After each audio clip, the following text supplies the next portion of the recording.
Hello hi అండి అందరికీ welcome back Sony smart kitchen. ఈరోజు మన వీడియో వచ్చేసి రైస్ క్రీమ్ అనమాట.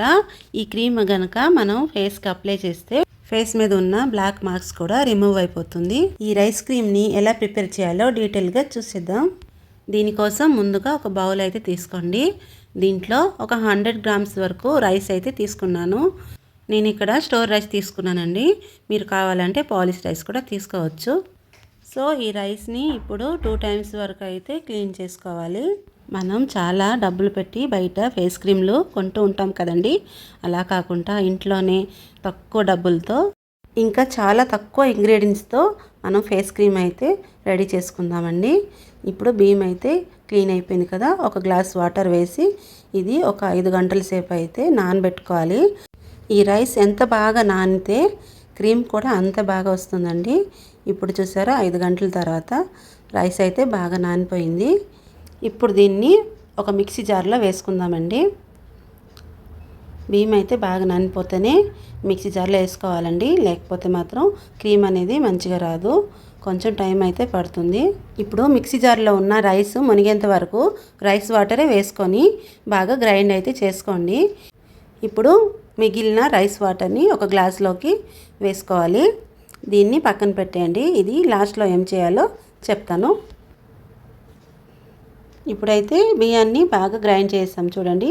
బాగా స్మూత్గా గ్రైండ్ చేయాలి. ఇప్పుడు ఒక బౌల్ తీసుకొని ఇలా స్ట్రెయిన్ చేసేయండి. ఇలా స్ట్రెయిన్ చేయడం వల్ల బరకగా ఉన్న బియ్యం మొత్తం అయితే పైనే ఉండిపోతుంది. చూసారా రైస్ మిల్క్ అయితే రెడీ అయిపోయింది కదండి. ఈ మాత్రం థిక్గా ఉండాలండి. ఎక్కువ పల్చగా కూడా అవ్వకూడదు. నేను వీడియోలో చూపిస్తున్నాను కదా, ఈ థిక్నెస్ ఉంటే చాలు. ఇప్పుడు స్టవ్ మీద కడాయి పెట్టి కొంచెం వాటర్ పోయండి. వాటర్ బాగా మరిగిన తర్వాత మనం కలిపి పెట్టుకున్న రైస్ మిల్క్ని అయితే ఇలా డబల్ మెథడ్లో బాయిలింగ్ చేయాలి. ఇప్పుడు ఇలా కలుపుతూనే ఉండాలి. కలుపుతుంటేనే ఇలా రైస్ మిల్క్ బాయిల్డ్ అయ్యి ఇలా క్రీమీ టెక్స్చర్ అయితే వస్తుంది. చూస్తున్నారా కొంచెం కొంచెంగా క్రీమ్ అయితే తయారవుతుంది కదండి. చూసారా ఇప్పుడైతే క్రీమ్ అయితే రెడీ అయిపోయింది కదండి. రైస్ మిల్క్ ఇలా క్రీమ్ స్ట్రక్చర్ లాగా రావడానికి ఒక 10 నిమిషాల వరకు అయినా కుక్ చేయాలండి. మీరు మధ్య మధ్యలో కలుపుతూనే ఉండాలి. అప్పుడే క్రీమ్ అయితే మంచిగా వస్తుంది. మనకి ఇప్పుడైతే క్రీమ్ రెడీ అయిపోయింది. ఇప్పుడు బయటకు తీసి ఈ క్రీమ్ మొత్తం బాగా చల్లారిపోవాలండి. ఇప్పుడు బాగా చల్లారిపోయిన తర్వాత మనం మిక్సీ జార్లో అయితే తీసుకోవాలి. ఈ మొత్తం అయితే తీసుకొని మనం క్రీమీగా గ్రైండ్ చేసుకోవాలన్నమాట. దీంట్లో కొన్ని ఇంగ్రీడియంట్స్ అయితే వేసుకోవాలి. అదేంటో చూపిస్తానండి. రోజ్ వాటర్ అండి. ఇది 2 స్పూన్ వరకు వేసుకోవాలి. రోజ్ వాటర్ వేయడం వల్ల క్రీమ్ రాసుకున్నప్పుడు మంచి సువాసన అయితే ఉంటుంది. నెక్స్ట్ వచ్చేసి అలోవెరా జెల్ అండి. మీరు బయట కొనే క్రీమ్ కూడా వేసుకోవచ్చు, కానీ నేచురల్గా ఉండాలని నేనైతే ఇలా వేస్తున్నాను. నేచురల్ అలోవెరా జెల్ అయితే వేస్తున్నాను. ఇది వేయడం వల్ల స్కిన్ మంచి మాయిశ్చరైజ్ అవుతుందండి. ఇప్పుడు రైస్ క్రీమ్ ఉన్న అలాగే రోజ్ వాటరు అలోవెరా జెల్ కలిపి ఇలా గ్రైండ్ చేసుకోవాలండి. చూసారా మంచి స్ట్రక్చర్ అయితే వచ్చింది. ఇది కనుక మనం ఫేస్కి అప్లై చేసి రబ్ చేసుకుంటే ట్యాన్ అంతా పోయి ఫేస్ అయితే గ్లోగా కనబడుతుందండి. ఇప్పుడు లాస్ట్ అండ్ ఫైనల్గా విటమిన్ ఏ క్యాప్సూల్ అయితే వేస్తున్నానండి. ఇది కూడా వేయడం వల్ల ఫేస్లో ఉన్న ట్యాన్ మొత్తం పోయి ఫేస్ మొత్తం అయితే బాగా గ్లో అవుతుందండి. సో ఇప్పుడైతే 2 క్యాప్సూల్ తీసుకొని ఇలా కట్ చేసుకొని ఈ క్రీమ్లో అయితే వేస్తున్నాను. వేసినాక బాగా కలుపుకోవాలండి.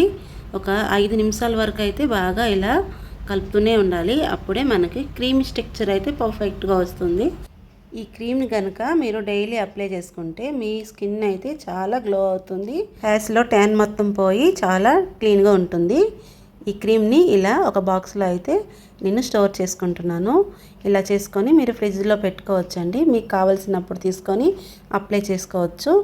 డైలీ అయితే చేసుకోవాలి. ఇలా ఒక 2 మంత్స్ చేసి చూడండి, రిజల్ట్ అయితే పర్ఫెక్ట్గా వస్తుంది. ఇప్పుడు ఈ క్రీమ్ ఎలా అప్లై చేయాలో మీ అందరికీ అయితే చూపిస్తున్నానండి. క్రీమ్ని అయితే కొంచెం తీసుకొని ఇలా మీ ఫేస్కి అయితే అప్లై చేసుకోండి. ఫేస్కే కాకుండా నెక్కి బ్యాక్ సైడ్ ఇంకా ఫ్రంట్ సైడ్ కూడా అప్లై చేయండి. ఇలా అప్లై చేసిన తర్వాత ఒక 5 మినిట్స్ తర్వాత ఇలా రబ్ చేసుకోవాలండి. ఇంకా చాలాసేపు కనుక మీరు ఉంచినట్లయితే అది ఎక్కువ హార్డ్ అయిపోతుంది. క్లీన్ చేసుకోవడానికి చాలా కష్టంగా ఉంటుంది. అందుకే ఒక 5 ఆర్ 6 మినిట్ తర్వాత ఇలా రబ్ చేసుకోండి. అప్పుడే మీ స్కిన్ మొత్తం నీట్గా ఉంటుంది. స్కిన్ మీద ఉన్న ట్యాన్ మొత్తం కూడా పోయి చాలా క్లీన్గా ఉంటుంది. తర్వాత ఈ రైస్ వాటర్ కూడా పక్కన పెట్టుకున్నాం కదండి. ఈ రైస్ వాటర్ని అయితే ఇలా స్ప్రే బాటిల్లో అయితే వేసుకోవాలి. వేసుకున్న తర్వాత మనం రబ్ చేసుకున్నాక ఫేస్ మొత్తం ఈ రైస్ వాటర్తోని స్ప్రే చేసుకోండి. ఇలా నేను వీడియోలో చూపించేలాగా స్ప్రే చేసుకొని ఒక 5 మినిట్స్ తర్వాత ఫేస్ వాష్ చేసుకోండి. ఫేస్ అయితే చాలా గ్లోగా నీట్గా చాలా అందంగా కనిపిస్తుందండి. బ్యూటీ పార్లర్కి వెళ్ళే అవసరం లేకుండా ఇంట్లోనే మన ఫేస్ని చాలా అందంగా రెడీ చేసుకోవచ్చండి. మీకు ఈ వీడియో కనుక నచ్చితే ఒక లైక్ చేయండి. కొత్త వారైతే సబ్స్క్రైబ్ చేసుకోండి.